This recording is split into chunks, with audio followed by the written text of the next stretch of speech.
conduction. So this time we will focus on cylindrical and spherical geometry. So as you can see on our screen, this is an example of an object with cylindrical in shape. So it's an aqua flask, so insulated stainless steel water bottle. So inside these layers, this tumbler is composed of different layers. So meron siyang insulations, and then may space, may vacuum space, and then saka pa yung inner core. So this is a perfect example of cylindrical conduction in cylindrical geometry. So yung mga pipes natin, if it's insulated, so it's also an example of cylindrical geometry with composite layers. So more than one layer. So yung cylindrical and spherical systems, they are often experience temperature gradients in radial direction only, and therefore may be treated as one-dimensional. So moreover, steady-state conditions with no heat generation may be analyzed using the standard method. So last time, I already taught you how to derive the heat diffusion equation in Cartesian coordinates, and part of your quiz is the cylindrical coordinates derivation.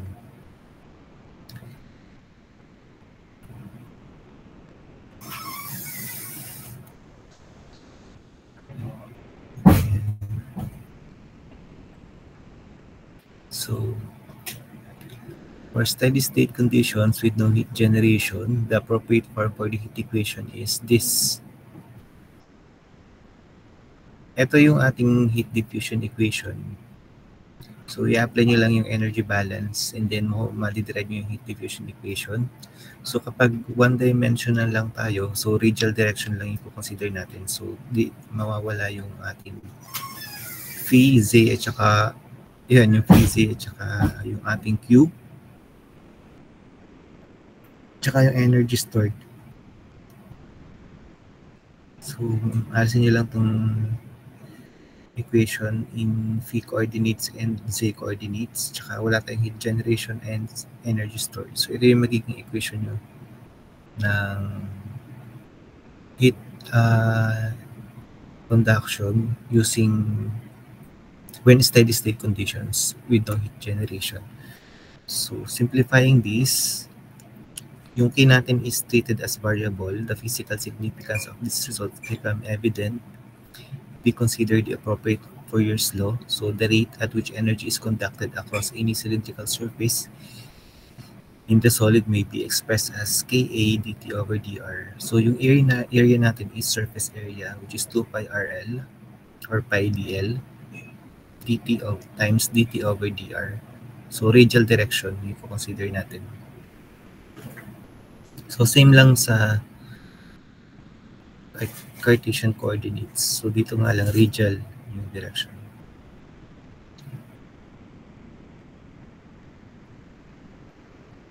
Okay. So yung area, which is 2 pi rl, is the area normal to the direction of heat transfer.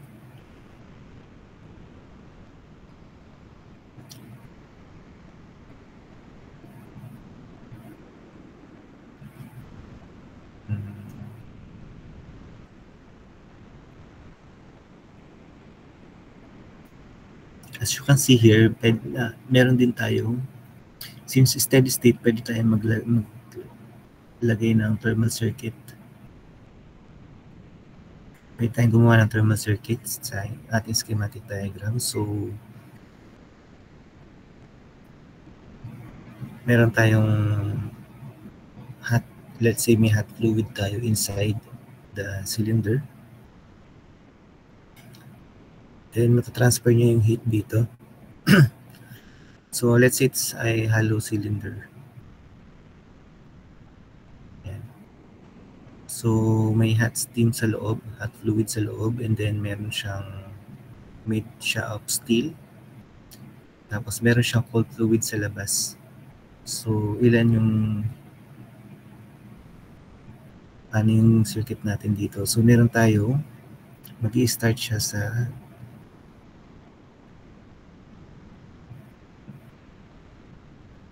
temperature ng fluid sa loob, which is yung hot steam o hot fluid. So, T-infinity 1, papuntang surface nung inner surface ng ating pipe, papuntang TS1. So, yung ating thermal resistance ay 1 over HA.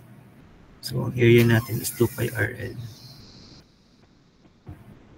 Then, from TS1, from surface 1, papuntang surface 2,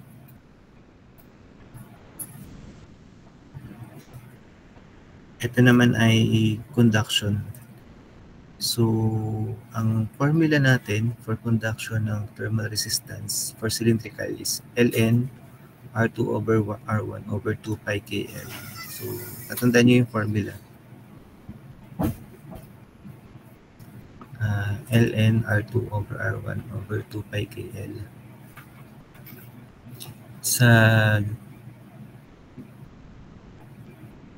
Sa ibang geometry, sa ordinary, sa wall, L over KA siya. No? So, dito, Ln of R2 over R1 over 2 pi KL pag cylindrical. And then,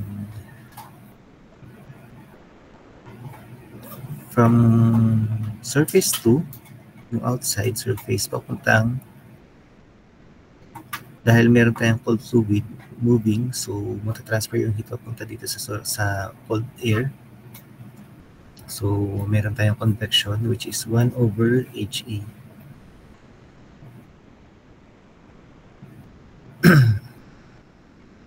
So, yung H niya na gagamitin is convection coefficient ng kung ano yung fluid.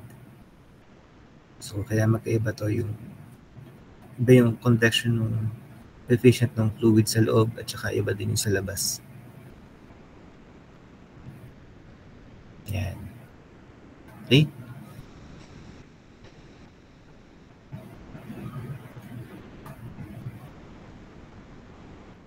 And then yung direction natin is radial. IR. R yung may R1 tayo and R2. Yung R1 and R2. May question sa cylindrical? Wala po, sir. Okay.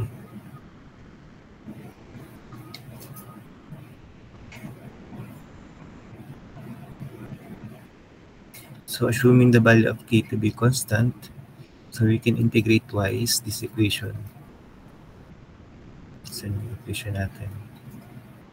So we can integrate twice this equation. So we will come up with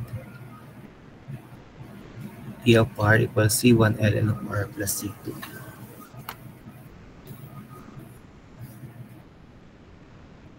Anyway, this is derivation lang ito ng ating equation. Yung 3.31 is derivation lang siya. Ang ating main equation dito ay ito.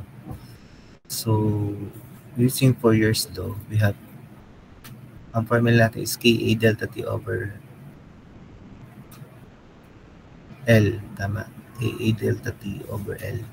So, yun din yung in-apply natin dito sa cylindrical. So, nag-iba lang yung geometry niya. So, yung A natin is 2 pi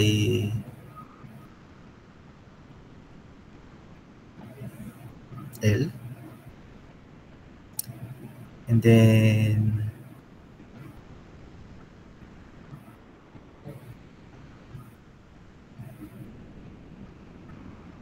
yung delta T natin all over ln of R2 over R1. So, ito yung magiging formula nyo ng Fourier's law kapag cylindrical. 2 pi KL Ts1 minus Ts2 over ln of R2 over R1. So, yung ating thermal resistance for conduction ng cylindrical is ln of R2 over R1 over 2 pi KL or 2 pi LK. So parang ano nga yung formula natin dati sa pagkuha ng Q gamit ang thermal resistance. So delta T over R total. So kaya nakuha natin tong equation na to. So yung R total nyo is ang equation niya is ln of R2 over R1 over 2 pi KL.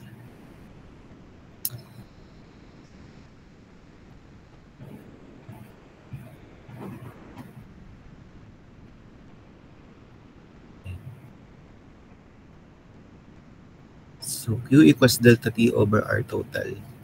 So kapag composite layer, so we will recall how we treated the composite plane wall and neglecting the interfacial contact resistances. So the heat transfer rate may be expressed as, so yung delta T natin, yung dalawang highest to lowest. So let's say this is your pipe with 3 insulation. So inside the pipe, meron tayong hot fluid moving. So yun yung pinakamataas na temperature, which is T infinity 1. So we have T infinity 1. Yung lowest na temperature niya is yung fluid outside. T infinity 4. So T infinity 1 minus T infinity 4. Yun yung delta T. All over summation ng lahat ng thermal resistances. So again, kapag convection, 1 over HA yung formula natin ng thermal resistance per convection.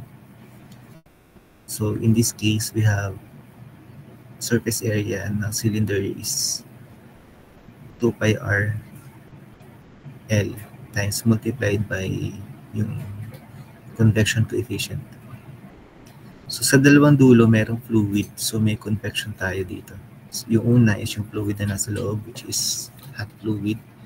And second is yung fluid na moving or air. Pwedeng air to. So dalawa yung convection sa loob tsaka sa labas. Tapos meron tayong tatlong layer ng conduction for conduction. So we have layer A, layer B, at saka layer C. So this is conduction. So ang thermal resistance natin is LA ng R2 over R1 over 2 pi KL. Ayan. So ang consider na R2 ay na R dito is kung ano yung R dun sa kabilang dulo over dun sa R na inside diameter. So kung ano yung dulo ng layer na yon, kung ano yung radius ng layer na yon, yun yung R na gagamitin. So for example, for layer B, so yung R nyo is R3. Kita pa ba?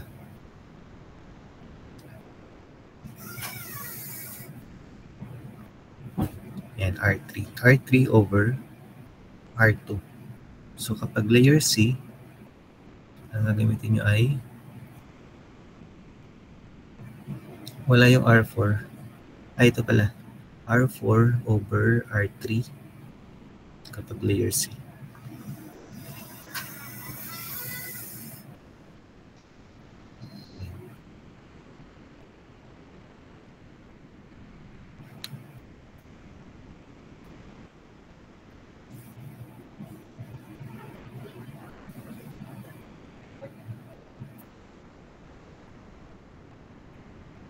Okay?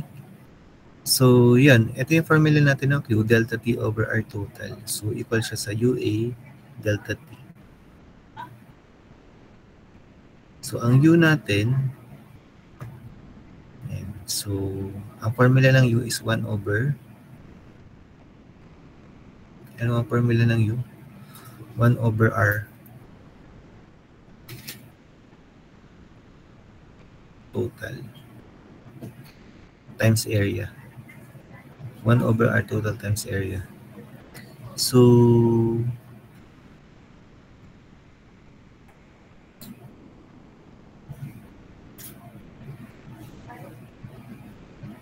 If pinapahanap ay U, so you can use this equation kapag composite layer.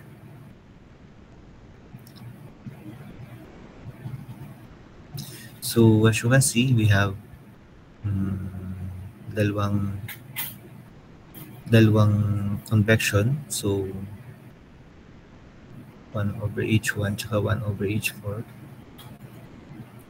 And then i-multiply nyo lang to ng area, yung ating ito. Multiply nyo lang siya ng area.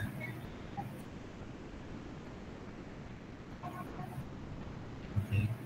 Kung kukunin nyo yung U, multiply nyo lang ng area to. Yung ating terminal resistance. Ang formula ng U is 1/R total, 1/R times A.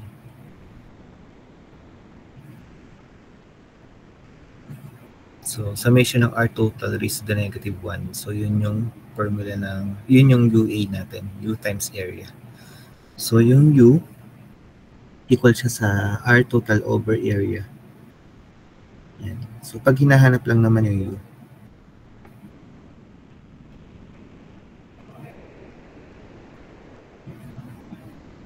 okay. Yan. So, para mas maintindihan natin, so let us have some example.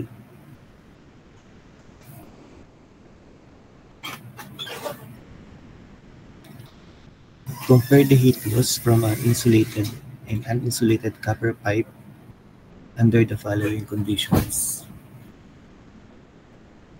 K equals, the pipe thermal conductivity K equals 400 watt per meter Kelvin and has an internal diameter of 10 cm and an external diameter of 12 cm.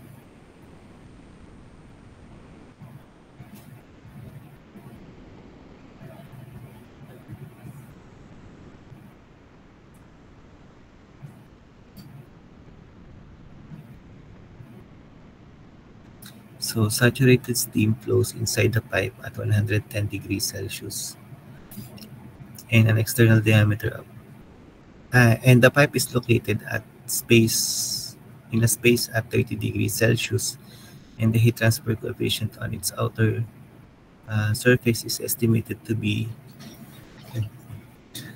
15 watt per meter squared Kelvin. So the insulation available to reduce heat losses is 5 centimeter thick and its conductivity is 0.2 watt per meter Kelvin.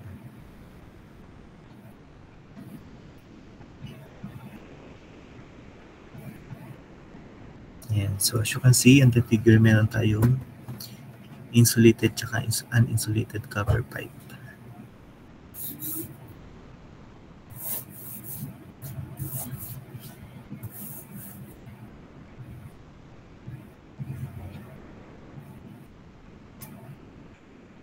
So, ang hinahanap dito,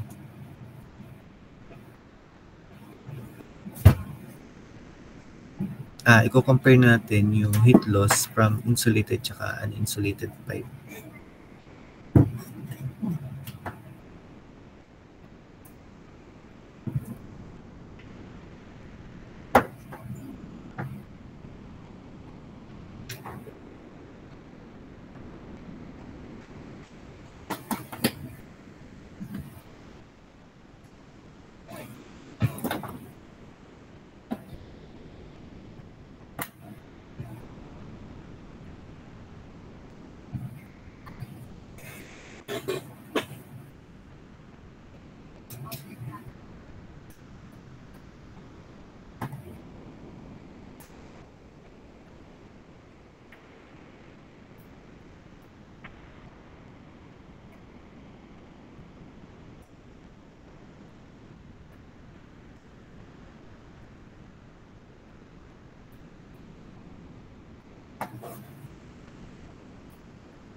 Okay, so let us compare the heat loss. So, solving systematically, ang ating known ay internal diameter external diameter, thermal conductivity of pipe, insulation thickness, and thermal conductivity. So yan. So we have steam, yung pipe merong steam sa loob, and then ilang layer to? Isang layer lang, ay dalawa, yung insulation lang, isa lang yung insulation. Ito yung walang insulation, and then later merong insulation. So i-compare natin yung heat loss. So expected natin mas mataas yung heat loss kapag walang insulation. Okay, so this is the schematic diagram and thermal circuit for hollow cylinder with convection surface conditions.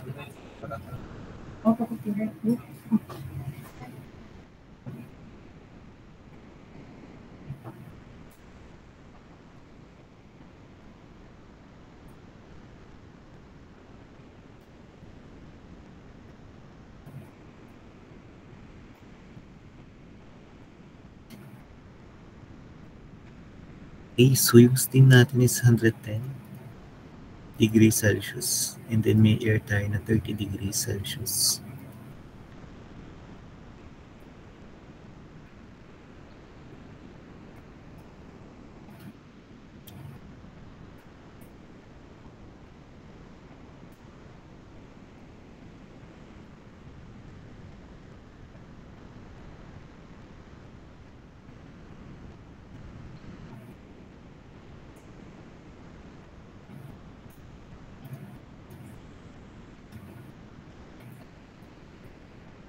So we have here the thermal circuit.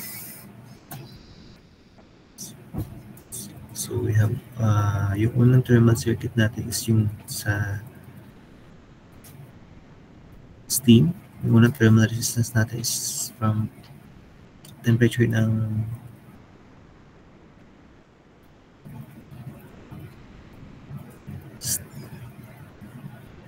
dito sa loob. So we have may convection tayo, and then conduction from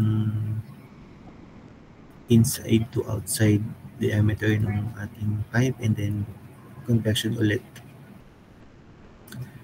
from dito sa outside diameter papunta sa air. So kaya tatlo yung thermal resistance natin.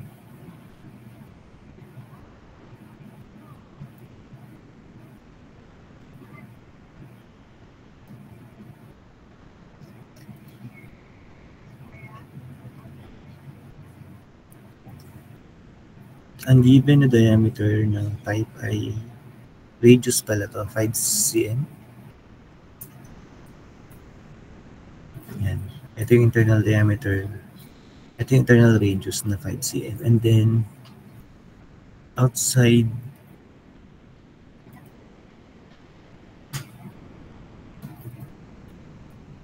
ay 6 cm. So, bali ang thickness ng pipe ay 1 centimeter lang. Kasi 5 cm yung inside, and then outside niya is 6 cm na radius. So, yung thickness niya is 1 cm. Tapos, yung kanyang insulation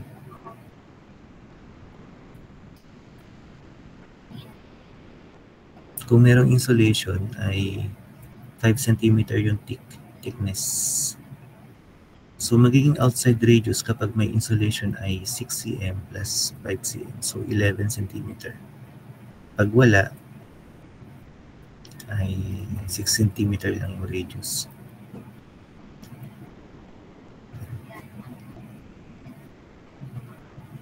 Okay, so, gagamit tayo ng thermal conductivity ng copper. Copper nga ba?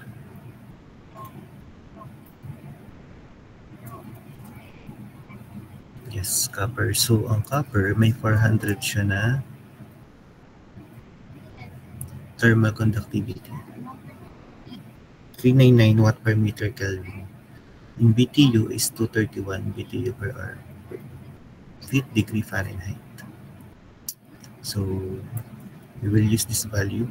399.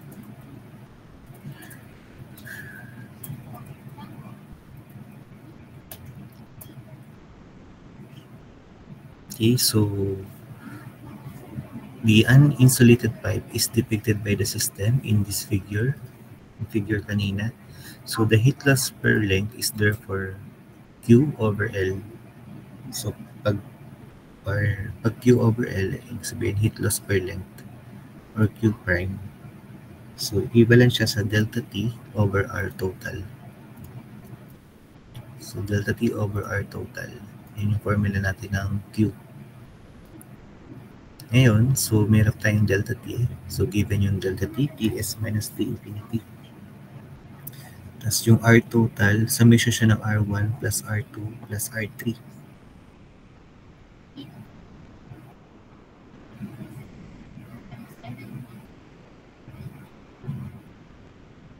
Unahin natin yung R1. R1 ay is convection. So inside siya ng pipe. Yan. So meron tayong steam dito. So may thermal resistance siya. So yung temperature ng steam matatransfer sa inside ng pipe. So meron siyang thermal resistance which is convection. 1 over H times area. So yung H, i-estimate lang natin siya. So minsan given siya sa problem, minsan naman nasa table. So for the interior surface resistance, we can use table 1.3 to estimate ACI. Yung table 1.3, pwede kayo mag-refer dun sa table na nasa inyo. Hanapin nyo lang yung fluid. Kung ano man yung fluid. So yun yung check nyo kung ano yung kapag hindi given dito sa problem, check nyo kung ano yung convection coefficient ng fluid na nasa loob mo ng pipe. So meron tayong given na tables. Kapag hindi given, usually binibigay na natin sa problem. So in this case, meron tayong 10,000 watt per square meter Kelvin. So we can get R1, which is R1 over H times area. So we have 0.00318 meter Kelvin per watt.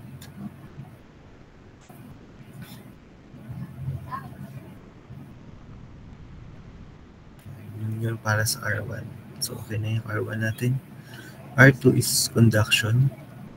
As you can see,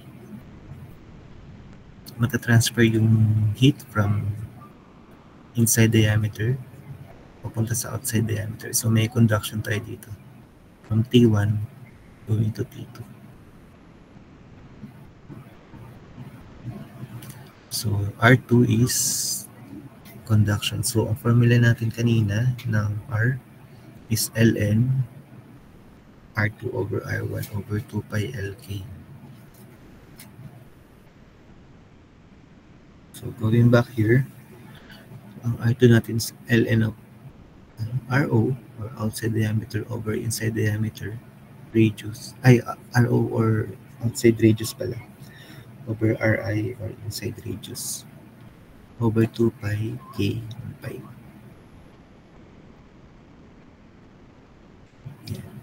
So substitute lang natin ln ng RO. Ang RO ay RO natin. So kapag walang insulation, 6 cm, Ri ay 5 cm. So double check nyo kung tama yung 0.182. ln ng RO over Ri. ln ng 6 over 5. And then 2 pi, yung thermal conductivity ng pipe is 400. So galing siya sa table na to. Ginamit natin 400 pero 399 dito. So in-increase lang. Pero kapag exam, kung ano yung exact value na sa table, yun yung gagamitin nyo na value. Huwag na kayo mag-round up. So we have 400 watt per meter Kelvin. So we will have 0.00007 meter Kelvin per watt. So yan yung ating R2. And then R3 equals wait, may question ba kayo dito? Paano nakuha?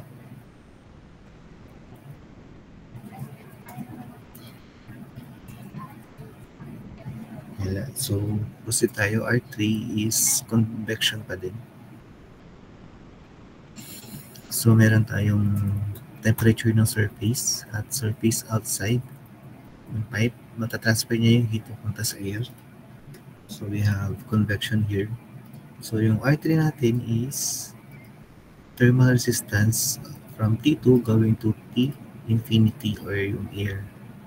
So, we have 1 over HA.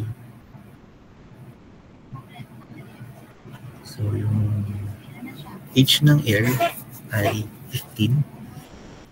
So, 15 watt per meter squared Kelvin. So, usually given siya sa problem. H value. Given siya kanina, no? So, ito. So, heat transfer coefficient on its outer surface is estimated to be 15 watt per meter squared Kelvin. Ayan. So, given siya.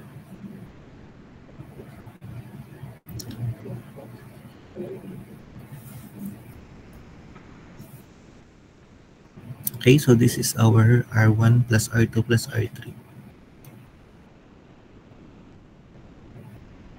By the way, yung radius na gagamitin nyo is yung outside radius dito. So we have 6 cm. So 1 over HA, 1 over 2 pi times 0.06 times 15 watt per meter squared Kelvin equals 0.177 meter Kelvin per watt. Yan. So,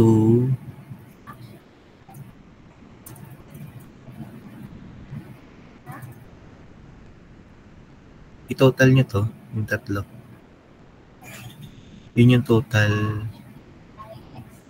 And then, total resistance, and then divide nyo yung delta T doon sa total resistance. So, makukuha nyo na yung heat loss kapag walang insulation. So, kapag may insulation, mag-a-add lang kayo ng extra layer dito sa R3. So, magiging 4 na. So, magkakaroon kayo ng R4. So, kapag may insulation,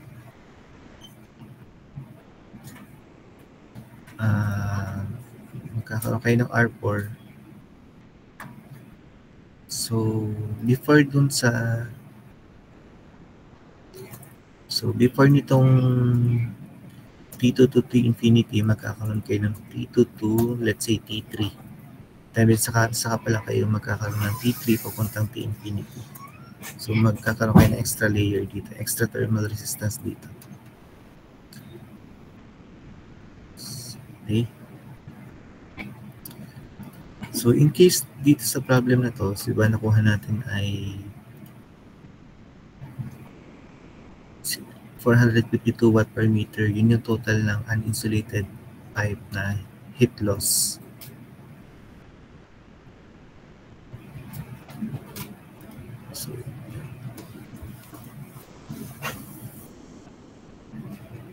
So, dapat mas mababa yung thermal resistance na makukuha natin kapag insulated siya. Kasi yun nga, meron siyang insulation. So, mag-i-insert lang kayo ng isa pang layer. So, ito yun, Ln nung 11 over 6. So, saan galing yung 11? Kasi yung outside radius niya is 6 cm plus 5 cm. So, 11 cm na. Over 6 cm.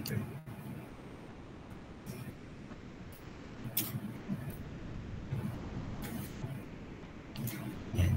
Over 6. Over 2 pi times yung thermal resistance ng insulation. Ay, thermal conductivity pala. 2 pi K. So, saan galing yung 0.2? Thermal conductivity. I think given siya kanina sa problem. Ito. So, thermal conductivity ng insulation is 0.2 watt per meter Kelvin.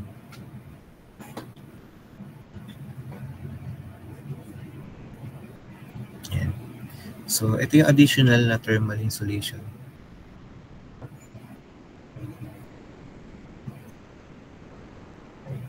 Thermal resistance pala. So, yan yung additional thermal resistance.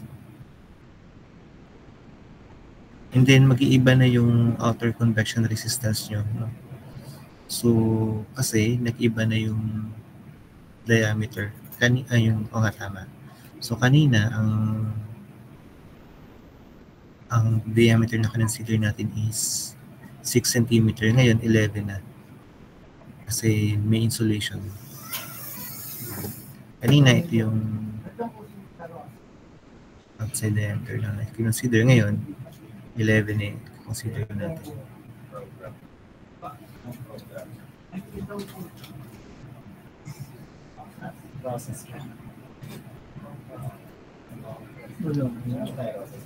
Hindi ko alam, sir.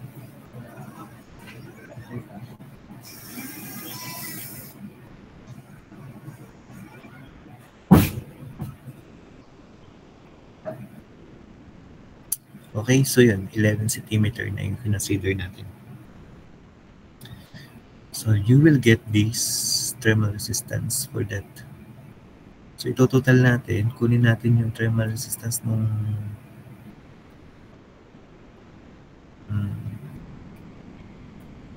R1 plus R2 plus R2.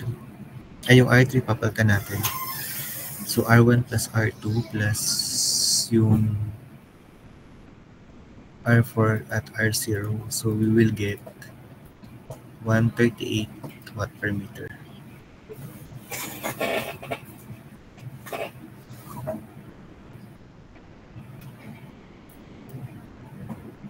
So mas mababa siya kaysa dito sa walang insulation kasi insulated yung yung ating pipe. So bumababa yung thermal resistance kapag merong insulation. So adding insulation will reduce the heat loss from the steam by 70%. So kaya nare-required sa mga power plant and industrial plant na maglagay ng insulation para mas efficient yung heat transfer. Mabawasan yung heat loss. Okay, may question?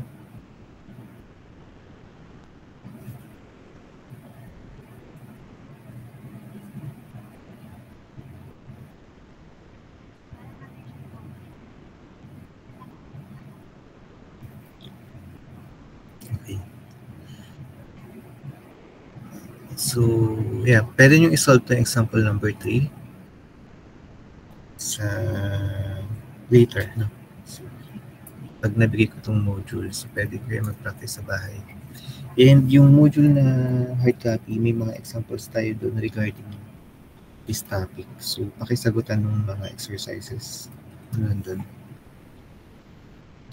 So, now, we will now move forward with spherical coordinates.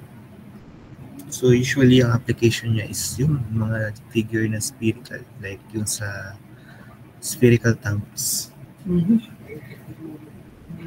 Ito yung pinaka-common application ng heat transfer sa spherical. Yung mga nasa refineries, mga spherical vessels or tanks. Saan pa ba may spherical? Maraming applications. Pero sa mga plants, so mga refineries, petrochemicals, ito yung pinaka-main application niya dito sa mga container na spherical. So, same formula. For your slope pa din, ang mangyayari lang dito is mababago yung area. So, now consider applying alternative method to analyzing conduction in hollow sphere. So, for differential control volume of the figure, energy conservation requires QR, was Q of R plus dr for steady state condition, one-dimensional conditions with no heat generation. So, I think pinaderive ko din sa inyo sa quiz yung spherical coordinates. So, ngayon, steady state tayo. So, mawawala ang heat generation. Wala ding energy stored. And yung matitira na lang na direction is radial direction. So, kaya ito na lang yung pinakasimpleng equation. So, hindi na tayo magpa-partial differential equation kasi isa lang naman yung direction natin. So, dt over dr lang tayo. Applying Fourier's law, we have k a dt over dr where ang area ng sphere ay 4 pi r squared. So, it is the area normal to the direction of heat transfer. 4 pi r squared. Okay? Yan. So,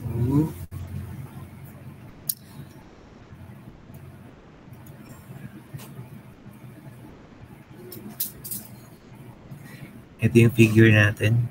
Yan. So, kuha tayo dito ng portion ng sphere. Ito ay hollow sphere. So, meron tayong possible minsan may fluid sa loob. So, yan. Kuha tayo ng portion. So, we have QR. So, pagpasok niya QR, paglabas niya is Q of R plus DR. So, na-add tong DR.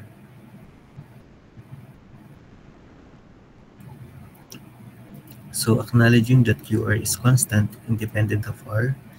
So, yung equation natin kanina, pwede natin siyang express as UR over 4 pi multiplied by the integral of dr over r squared from r2 to r1. So, we have equals negative of integral of k of t dt from ts1 to ts2. So, ito yung formula natin. We can obtain the heat transfer at spherical of equal siya sa 4 pi k delta t over 1 over r1 minus 1 over r2. So, pakitandaan na lang nitong equation natin na to. So, kahit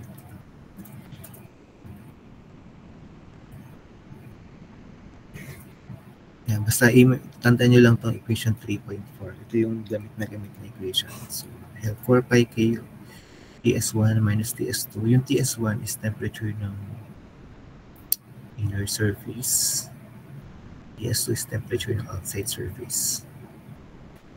Over 1 over r1. R1 is yung inside radius. And then minus 1 over r2. R2 is yung outside radius. Okay? Yan yung equation natin na gagamitin sa spherical.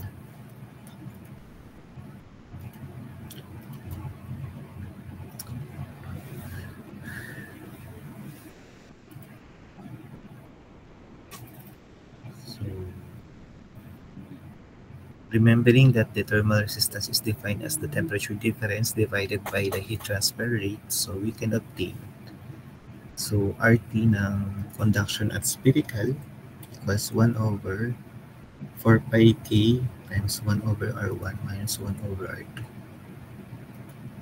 I suggest isulat niyo yung mga equation para mas madali nyo ma-memorize.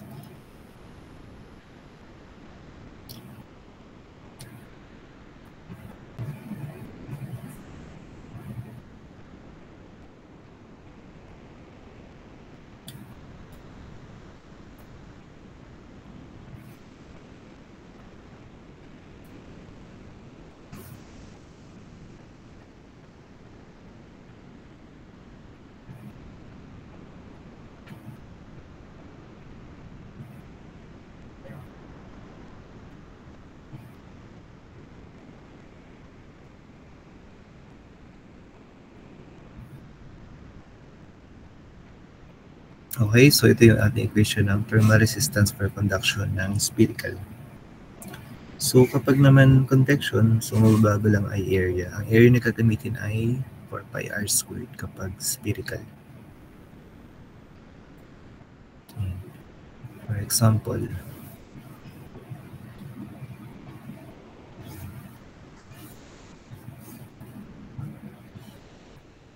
a hollow sphere with inner and outer radii of R1 and R2 respectively, is covered with a layer of insulation having an outer radius of R3. Derive an expression for the rate of heat transfer through the insulated sphere in terms of radii, thermal conductivities, and heat transfer coefficients, and the temperature of the interior and surrounding medium of the sphere.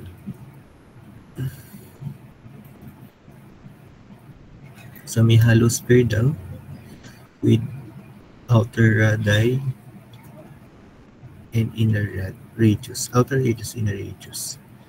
So pinapaderive natin, may insulation din siya. So tatlo yung radius niya, no? R1, R2, tsaka R3. Ang hinahanap ay expression for rate of heat transfer. So ibig sabihin equation yung hinahanap natin ng rate ng heat transfer through insulated sphere in terms of radii and thermal conductivities and heat transfer coefficients. Okay, so given insulated siya na hollow sphere, radius ay inner ay R1, outer is R2, outer ng insulation is R3. Find the expression for the rate of heat transfer. And then assume steady state conduction in radial direction only and constant thermal conductivities. So ito yung mga common na assumptions for spherical. So ito yung figure natin. We have spherical. Ito yung sphere. Then may insulation siya na makapal. So we have R1. Ang R2 is yung outside diameter ng sphere. R3 mo is, ang R3 natin is outside ng insulation. And if you can see,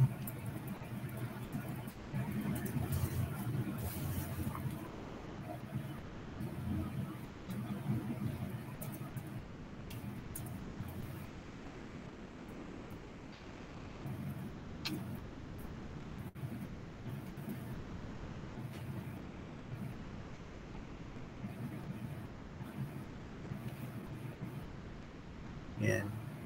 Ito ba yung figure? Ito yung figure natin.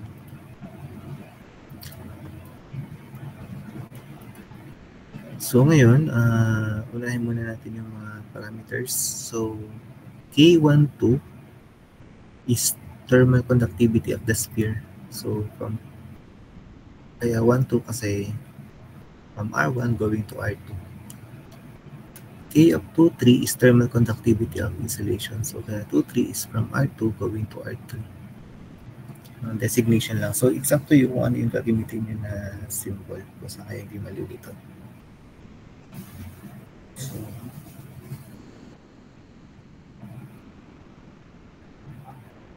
each one is interior heat transfer coefficient.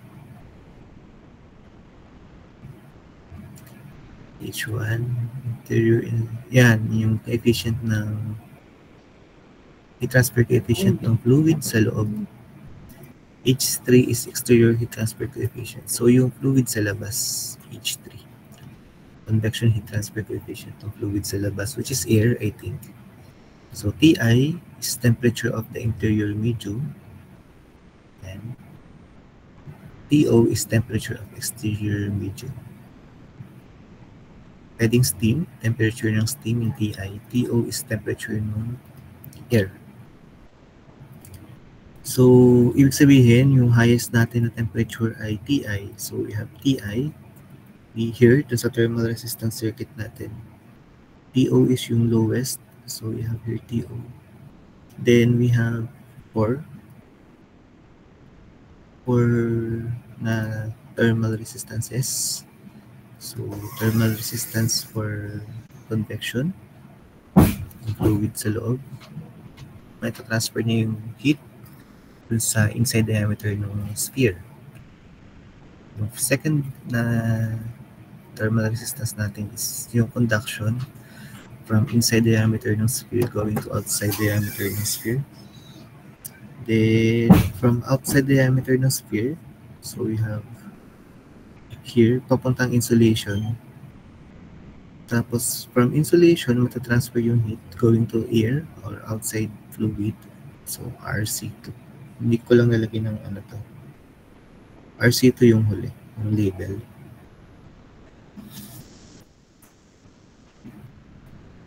So, ito yung ating individual resistances. RC1 is 1 over HA.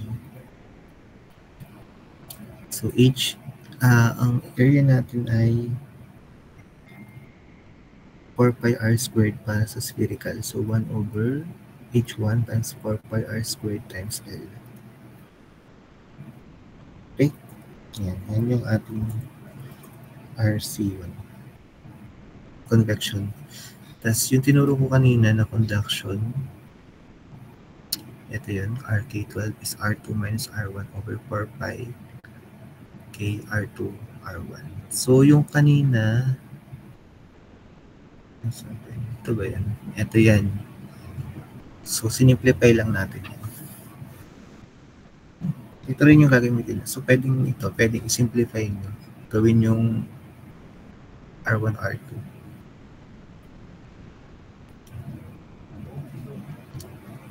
Gawin yung i-simplify nyo pa. Pwede nyo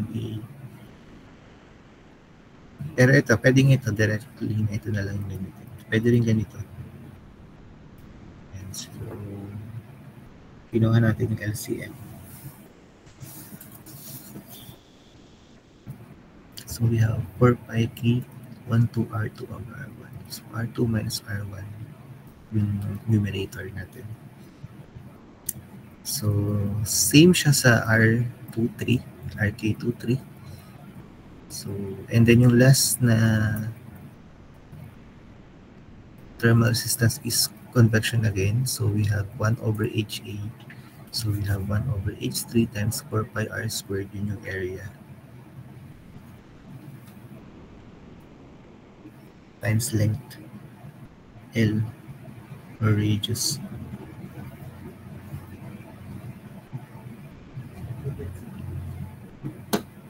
So, ito yung magiging ano natin.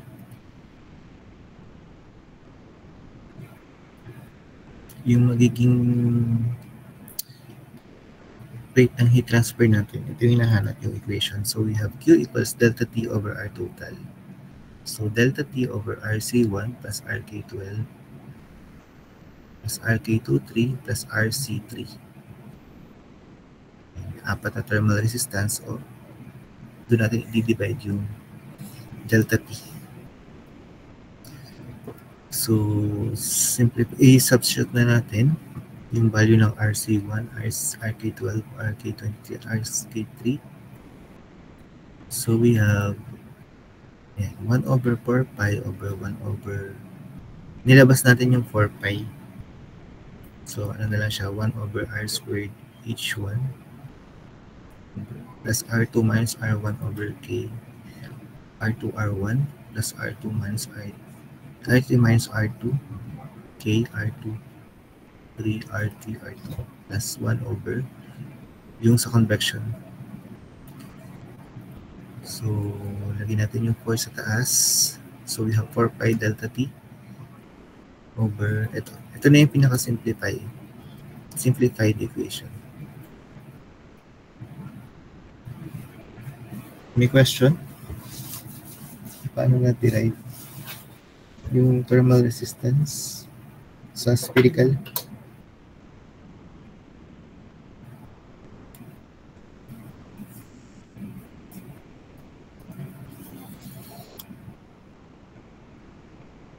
Okay.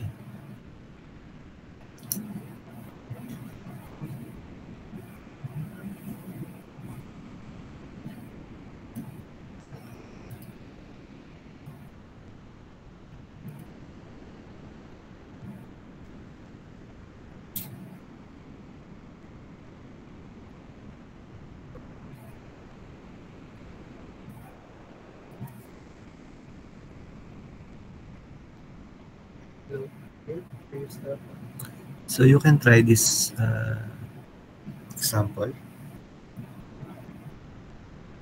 Yeah. Um, yeah, So I will give you 5 minutes to solve for this. A spherical thin-walled metallic container is used to store liquid nitrogen at 77 Kelvin. So the container has diameter of 0.5 meter and covered with an evacuated reflective insulation composed of silica powder. So the insulation is 25 thick and its outer surface is exposed to ambient air.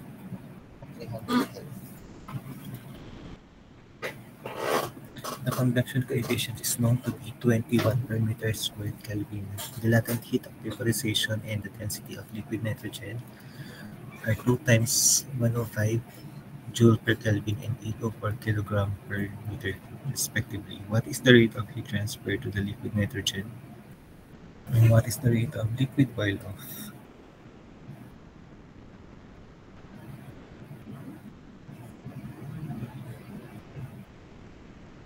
So we can solve this problem. yeah,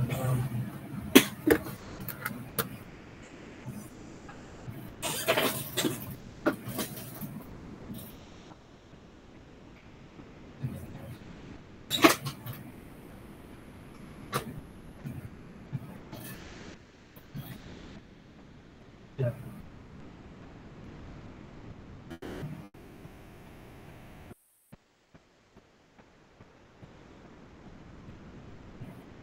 yeah. It's just matter. Uh, what uh, I was just surprised that during this time as a individual who never experienced to answer eating. Yeah, that's the reason why we're having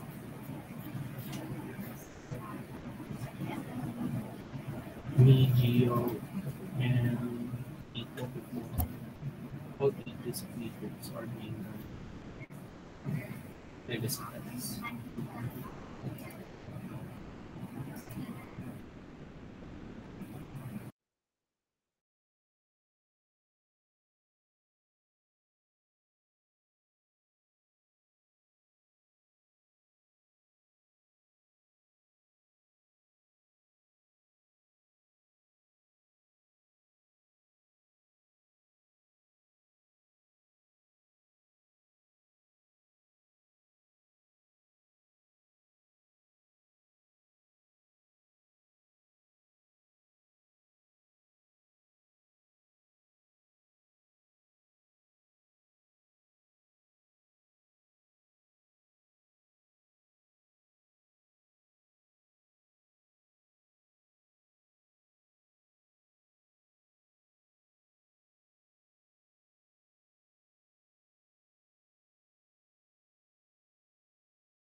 Okay, so let's continue. So that will be your assignment.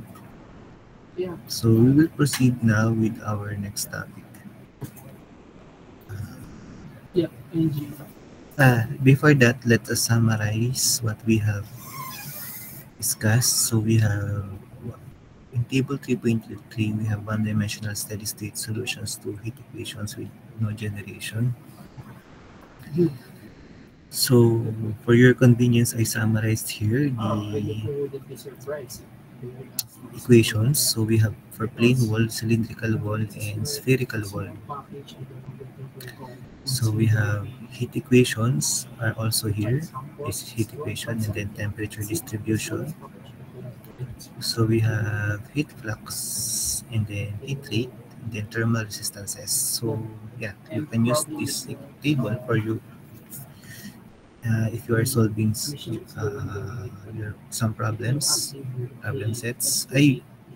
Problem sets I haven't provided yet, no? Wala pa tayong problem set. It's an order for that. We don't have. We don't have. So later I distribute ko yung ating problem set.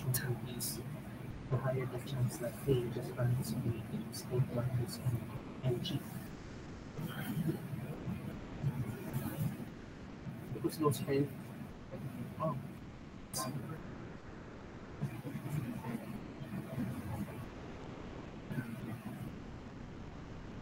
So, inisip ko yung problem set nyo na lang is yung nasa module. Yung mga problems na sa module nyo para mas madali. Pero sige, itatry kong i-check ko muna. No? So, possible na yung maging problem sets nyo is yung mga sample problems na walang solution dun sa inyong module.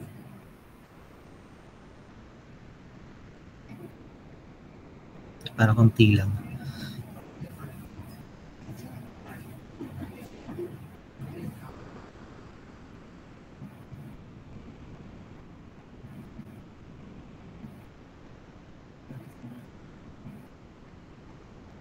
Lahat ba kayo meron ng copy ng module? Nakakuha na lahat. Meron sobra sa akin.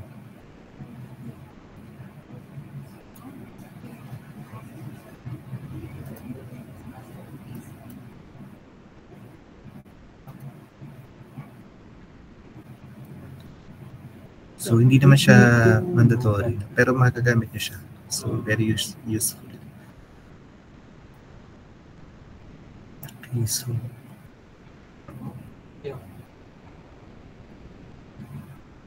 Next topic natin is contact resistance.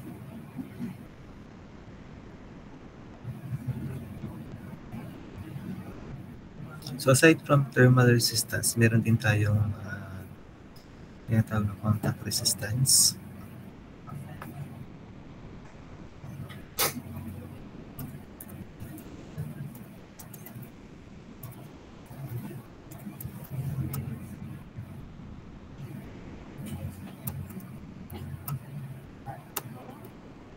So, it happens kapag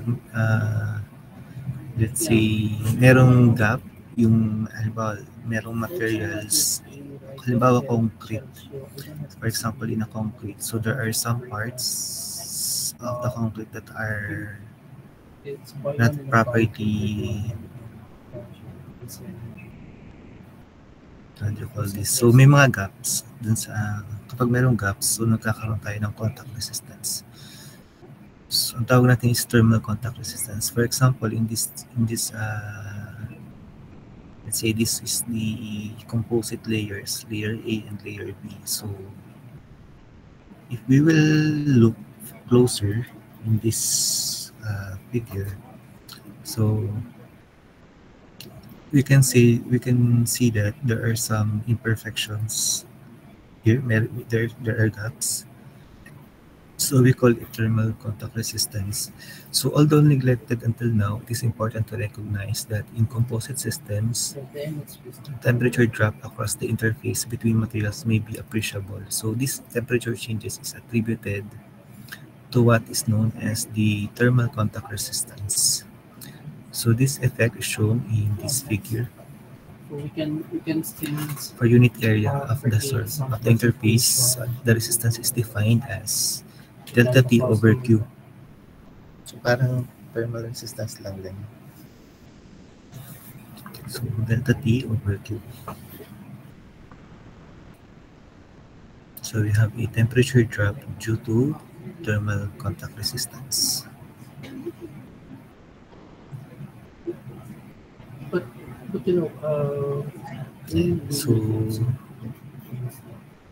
we are this is the table for the values for the thermal contact resistance for metallic,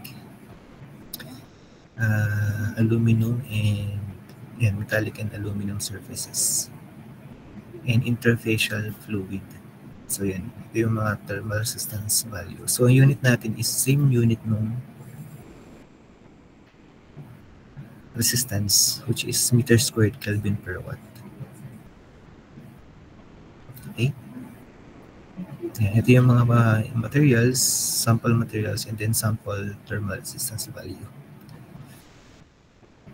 And so we have this one, yung unang table ay metallic surfaces, yung pangalawang table ay solid surfaces. So, interface, for example, silicon chip na interfacing with lap aluminum. So, ito yung kanyang thermal resistance in meter squared Kelvin per watt. Okay. So, in many applications, the heat transfer occurs with porous media that are combinations of stationary, solid, and fluid. When fluid is either gas or liquid, the resulting porous medium is to be saturated. So, in contrast, all three phases coexist in unsaturated porous medium. So, examples of porous media includes beds of powder with a fluid occupying the interstitial regions between individual granules, as well as the insulation systems in nanofluids. So, in case there is a porous media involved, for example, in a problem, it is mentioned that there is a porous media. So, you can consider this equation. K, the thermal conductivity will be effective. K effective is effective thermal conductivity. We have in substrate. No. So it's around one. It's a thin substrate, but it was from the top of that. The substrate. So when we say porous media, it is not purely On top of the substrate, there is a and it's covered in the substrate. the molecules are not fully We don't need that. It's around 1.7. hindi siya dikit-dikit. So may mga spaces din, may mga gap. So parang yung thermal resistance natin is nagkakaroon ng contact. Nagkakaroon tayo ng thermal contact resistance. That's a 17 molecule. It's 1060 something. So may mga butas. So yun, kapag may given na porous media, ang thermal conductivity natin is nagiging effective na lang. So may nagkakaroon tayo ng effective thermal conductivity. So hindi siya 100% na conductive. So may mga, yun nga, mayroon siya mga butas or holes. So kaya tawag na porous media. So this is our porous media. We don't need spring. We don't need spring, but Yeah. So I'll just although hindi naman siya included sa ating mga problems, so just for information lang. it's coming. Porous media. I will just. Okay. I don't want to. So our next topic will be surface energy balance. So tomorrow na lang tong surface energy balance. No? So yun. And pakisagot nitong problem, example na to, yung sa spherical. So for practice nyo din. And sa modules nyo, may mga sample problems tayo ng spherical. You can also solve for that. So possible na makasama yung sa exam. So, solve lang kayo ng solve para mas ma-practice yung problem solving skills nyo. Okay? So, any question? Do you have any question? Wala? Okay. So, continue lang natin yung discussion tomorrow.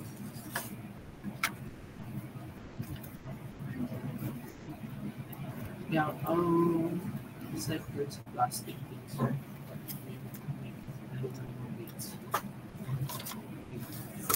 And the pedestal techniques, I don't know whether it will require a good heat dissipation.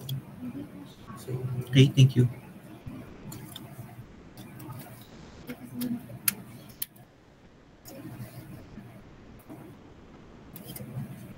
but the problem with the pedestal, it might go thick, more thicker. So, those should